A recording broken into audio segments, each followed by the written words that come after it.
Aujourd'hui, 24% des émissions de carbone sont liées au transport. Décarboner la mobilité, nous y travaillons depuis plus de 20 ans. Et aujourd'hui, il faut accélérer. Et l'hydrogène, d'origine renouvelable, est un incontournable pour ça. Nous y travaillons avec de nombreux partenaires, comme Toyota.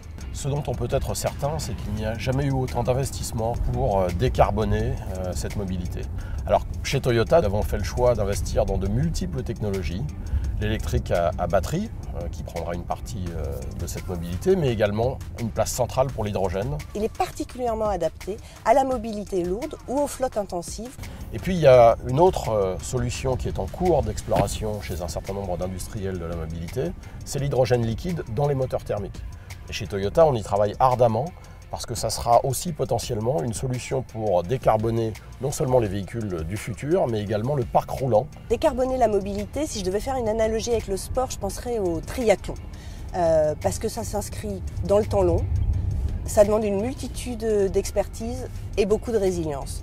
Et d'ailleurs, nous arrivons aujourd'hui, en ce moment, chez ceux qui se réinventent en permanence et qui veulent inventer un avenir plus durable.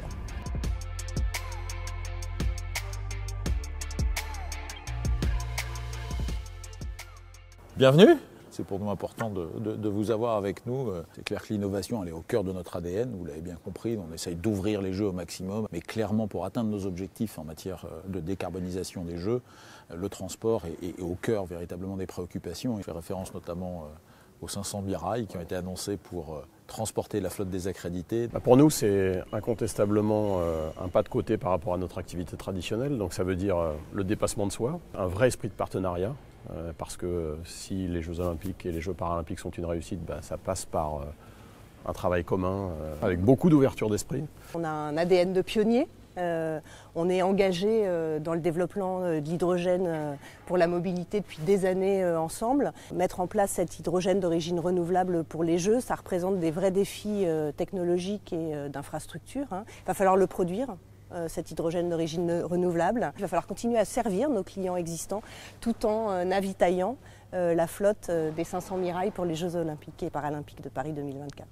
Mais en tout cas, c'est vraiment la plus belle preuve que l'on pouvait apporter que l'hydrogène dans la mobilité, ça existe déjà et tous les spectateurs des Jeux pourront le constater. Je pense que ce qui résume un peu l'organisation des Jeux, c'est que c'est un sport collectif en fait. C'est tellement complexe, il y a tellement de sujets que c'est vraiment un sport collectif. On essaye d'avoir nous les meilleurs aux différentes positions et donc très clairement travailler avec les leaders mondiaux que vous êtes, Toyota et Air Liquide, autour de ces sujets de mobilité, c'est pour nous fondamental. Donc bienvenue dans le collectif, dans la famille Paris 2024 et c'est important qu'on maintienne cet état d'esprit jusqu'au bout. Paris 2024, c'est un accélérateur.